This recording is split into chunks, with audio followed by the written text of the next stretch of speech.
तो स्टूडेंट्स, हमारा बच्चों आज का टॉपिक था सेल्फ इंडक्शन। ठीक है, सेल्फ इंडक्शन में क्या होता है, मैं सबसे पहले आपको फॉर्मूला याद दिला दूं। फ्लक्स का क्या था हमारे पास, बी ए कोस थीटा।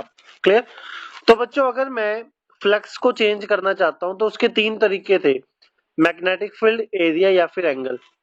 ठीक है, मान लो आपके पास एक इंडक्टर है अब ये। ठीक है, इंडक्टर में मैं क्या एसी करंट है बच्चों। ठीक है, और आप सब अच्छे से जानते हैं जो एसी करंट होता है उसमें करंट की वैल्यू चेंज होती है बार बार।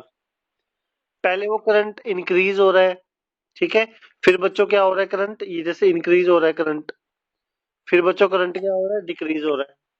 क्लियर।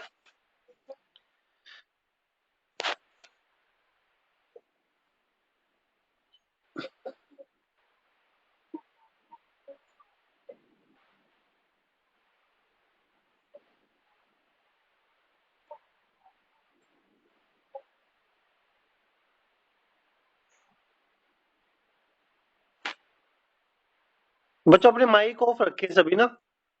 ओके, जिसका माइक ऑन होगा मैं उसे रिमूव कर दूंगा, ध्यान रहे। तो बच्चों इसमें करंट की वैल्यू क्या हो रही है, बार बार चेंज हो रही है। अगर मान लो करंट की वैल्यू चेंज होगी तो ये हमारे पास जो मैग्नेटिक फील्ड है बच्चों, ये चेंज होगा। ये जो मैग्नेटिक फील्ड है जिसकी वजह से बच्चों क्या चेंज होगा, फ्लक्स। ठीक है, तो सेल्फ इंडक्शन बच्चों इसी को बोलते हैं। आपने इस कॉइल के साथ जो फ्लक्स लिंक्ड है उसको चेंज कर रहे हो और उसकी वजह से इसके अंदर एक ईएमएफ जनरेट होगा, एक अपोजिंग ईएमएफ। क्लियर। इसी प्रोसेस को हम क्या बोलते हैं बच्चों, सेल्फ इंडक्शन। क्लियर। तो बच्चों सेल्फ इंडक्शन क्या है, किसी कॉइल के साथ अगर आप फ्लक्स को चेंज कर रहे हो उसी कॉइल में ईएमएफ इंड्यूस करेगा जो कि उस चेंज को अपोज करेगा। ठीक है, that is called self induction. Clear. तो बच्चों यहाँ पर क्या सीखा हमने कि जो फ्लक्स है बेसिकली वो किस पे डिपेंड करता है, मैग्नेटिक फील्ड पर। लेकिन मैग्नेटिक फील्ड बच्चों कब ज्यादा होगा, जब करंट की वैल्यू ज्यादा होगी। क्लियर। तो इनडायरेक्टली जो मैग्नेटिक फील्ड है बच्चों वो किस पे डिपेंड करता है, करंट पर। क्लियर। अब आपको अच्छे से पता है अगर मैं प्रोपोर्शनैलिटी का साइन हटाऊंगा तो यहाँ पर एक कांस्टेंट लगेगा एल। ठीक है,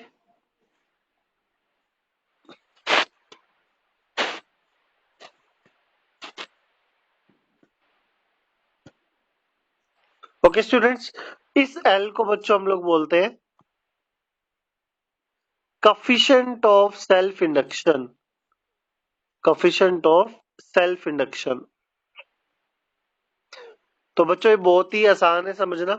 ठीक है, तो what is L here, coefficient of self induction. Clear. So अगर मान लो आपके पास एल की वैल्यू ज्यादा होगी तो हमारे पास फ्लक्स भी बच्चों क्या होगा, ज्यादा होगा। ठीक है, और अगर आई ज्यादा होगा तो तब भी फ्लक्स की वैल्यू क्या होगी, ज्यादा होगी। क्लियर। नाउ अब मान लो मेरे पास, हमें अच्छे से पता है कि ईएमएफ का फॉर्मूला क्या होता है बच्चों, हमारे पास ये दो फॉर्मूले आए यहाँ से। एक फ्लक्स का फॉर्मूला आ गया बच्चों, L I am repeating again, ध्यान से सुने सभी। यहाँ पर जो एल है बच्चों वो क्या है, coefficient of self induction. Clear. अब यहाँ से आपको बच्चों ईएमएफ निकालना है, तो ईएमएफ का फॉर्मूला क्या होता है, ये क्या बनेगा बच्चों, ये होता है d phi by d t. मैंने नेगेटिव का साइन नहीं लिया यहाँ पर। ठीक है बच्चों, ये हैंड मत रेज करो प्लीज, आप कोई हैंड रेज नहीं करेगा। ठीक है, ओके।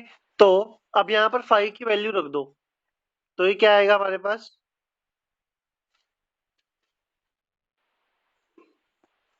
फाई की वैल्यू रख दो बच्चों, ये आएगा आपके पास E इज इक्वल टू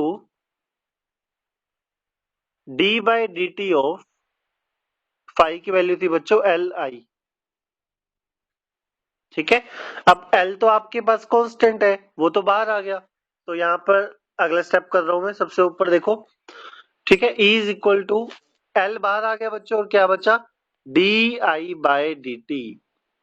ठीक है, तो यहां से बच्चों क्या पता चल रहा है हमें कि ईएमएफ कब चेंज होगा, ईएमएफ कब प्रोड्यूस होगा, जब करंट की वैल्यू चेंज होगी।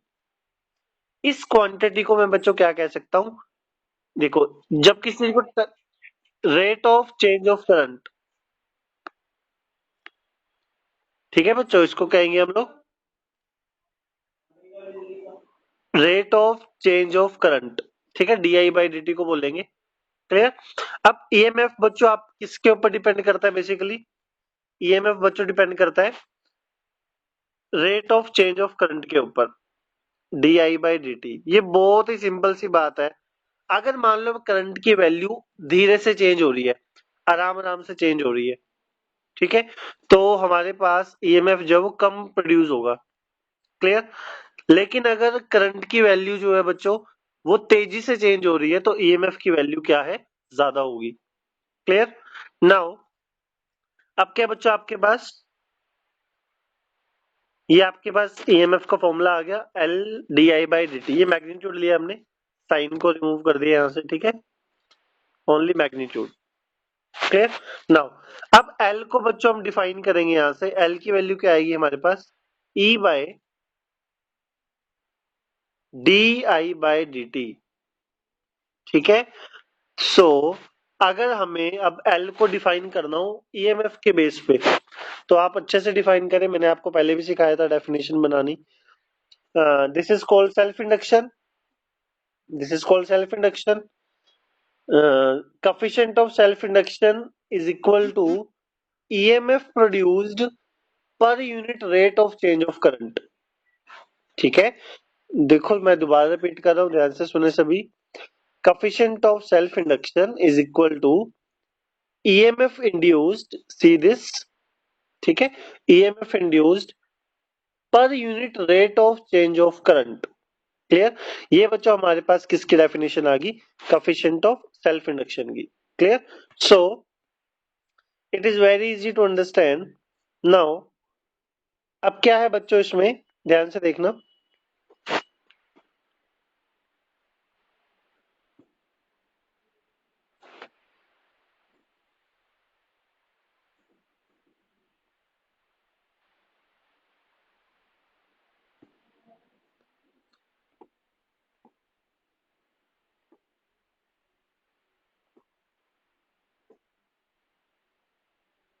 क्लियर। तो ये बच्चों देखो आपके पास, ये ध्यान से देखिए सभी, ये आपके पास ईएमएफ का फॉर्मूला आ गया। ठीक है, दिस इज योर, ये हमारे पास डेफिनेशन आ गई बच्चों ईएमएफ की। ठीक है, अब बच्चों क्या है हमारे पास, जो F I S I unit है जो बच्चों सेल्फ इंडक्शन का, वो था henry, that is henry. Okay, so it is very easy to understand. Now अब हम लोग वन हेनरी क्या होता है उसको डिफाइन करेंगे। हम इसके एसआई यूनिट को डिफाइन करने वाले हैं। क्लियर। सो सी, हम लोग बच्चों डिफाइन कर रहे हैं वन हेनरी को। ये मैंने ऊपर मेंशन भी किया हुआ, ध्यान से देखें बच्चों। ईएमएफ ये वन कब होगा? एल वन तब होगा जब ई वन होगा, यानी 1 वोल्ट होगा, और D I by d T क्या होगा? 1 एम्पियर पर सेकेंड। टाइम की यूनिट सेकेंड होगी और करंट की एम्पियर होगी। ठीक है, तो और I D I by d T बच्चों कितना होगा? 1 ampere per second. Clear. So one Henry कब होगी बच्चों definition?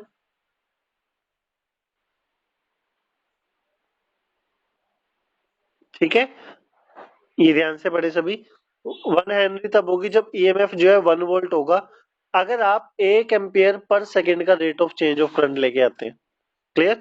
So this is your definition of one Henry. Clear. Now बच्चों यहाँ पर कुछ स्मॉल यूनिट्स भी दी हुई है, ध्यान से देखना सभी। हेनरी जो है वो बड़ी यूनिट है। क्लियर। तो हम उसके लिए कुछ स्मॉल यूनिट्स भी यूज करते हैं, जैसे मिली हेनरी यानी 10⁻³ हेनरी। ठीक है, 1 माइक्रो हेनरी यानी 10⁻⁻6 हेनरी। क्लियर। अब बच्चों हम कुछ क्वेश्चंस करने वाले हैं इसके, इसी सेम टॉपिक पर क्वेश्चन करेंगे। ठीक है, तो ध्यान से देखिए सभी। ओके, सो बच्चों आपका पहला क्वेश्चन है this, this is your first question, question number 9।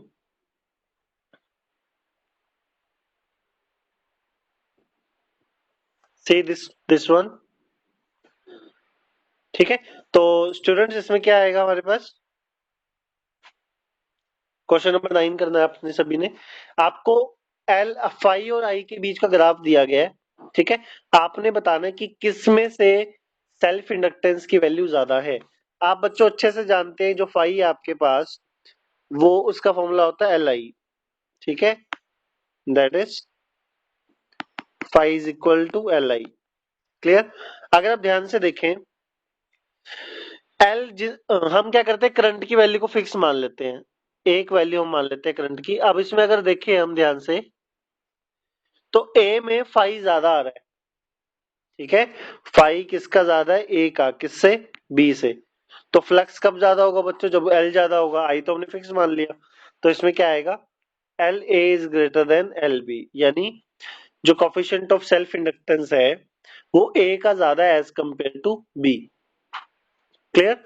So this is your answer. ठीक है, A is the answer. Clear. So बच्चों इसमें नेक्स्ट क्वेश्चन देखें ध्यान से, again it is very easy to understand. Clear. So question number 10, हमने बच्चों ये क्वेश्चन करना है हमने। क्लियर। हमने 10th 9th क्लास में या +1 क्लास में एक इनर्शिया वर्ड पढ़ा था, सभी को ध्यान भी होगा। ठीक है, इनर्शिया बच्चों हम लोग बेसिकली मास को कहते थे। ठीक है ना, कि अगर किसी बॉडी का ज्यादा मास है तो उसको हिलाना ज्यादा मुश्किल है as compare to lower mass. Clear. तो यहाँ पर इन्होंने क्या क्वेश्चन पूछा हुआ है कि self induction is called the inertia of electricity, why, ऐसा क्यों। ठीक है, तो बहुत आसान है बच्चों, ध्यान से देखो। अब मुझे बताओ, जब ये करंट चेंज होता है तो उसके अंदर फ्लक्स पैदा होता है, जो कि उसको रोकने की क्या करता है, कोशिश करता है। क्लियर। सो इसमें क्या है बच्चों, अगर मान लो आप जितना ज्यादा इसमें रेट ऑफ करंट जनरेट करोगे, ठीक है, उसके अंदर उतना ही ज्यादा अपोजिंग ईएमएफ जनरेट होगा। क्लियर। तो इसलिए हम इसको सेल्फ इंडक्शन को क्या बोलते हैं, इनर्शिया ऑफ इलेक्ट्रिसिटी। ठीक है, क्योंकि वो उसको अपोज करने की कोशिश करता है। Clear. So this is your answer. Now we will do the next question.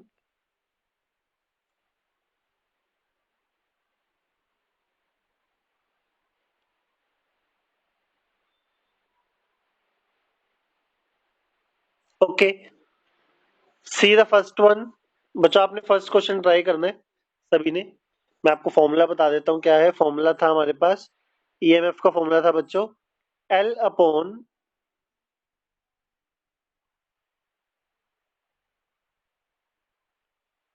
L into D I by d T. ये हमारे पास फॉर्मूला था ईएमएफ का। ठीक है, आपने ईएमएफ निकालना है, यानी इलेक्ट्रोमोटिव फोर्स कैलकुलेट करना है। सभी बच्चे कैलकुलेट करें।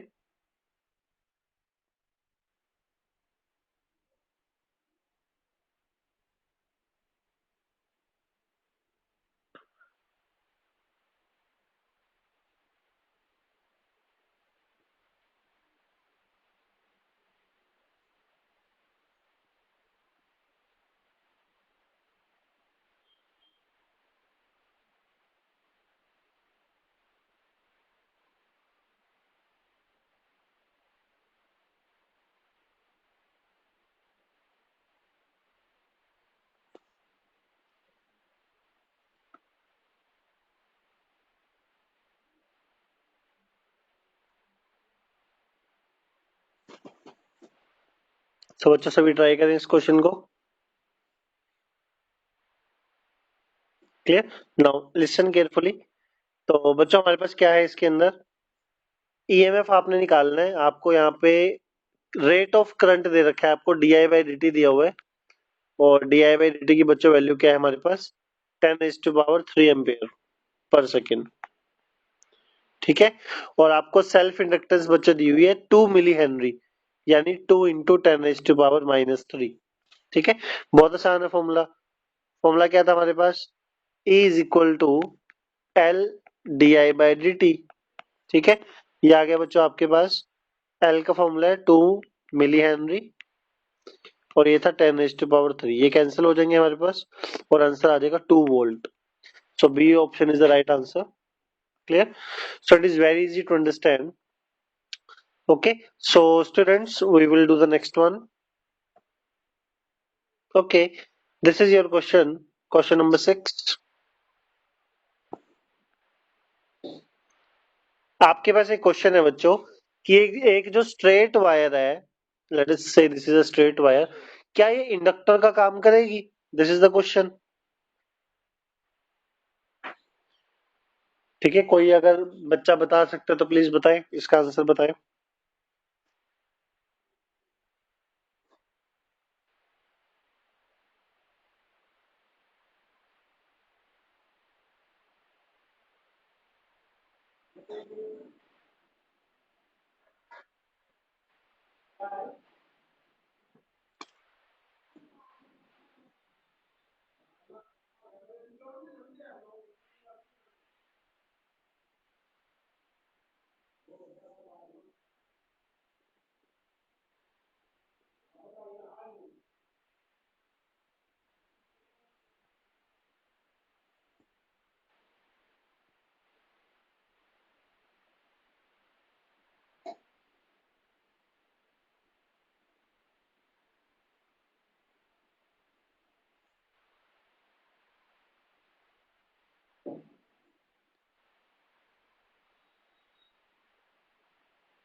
स्टूडेंट्स हुआ किसी का क्वेश्चन?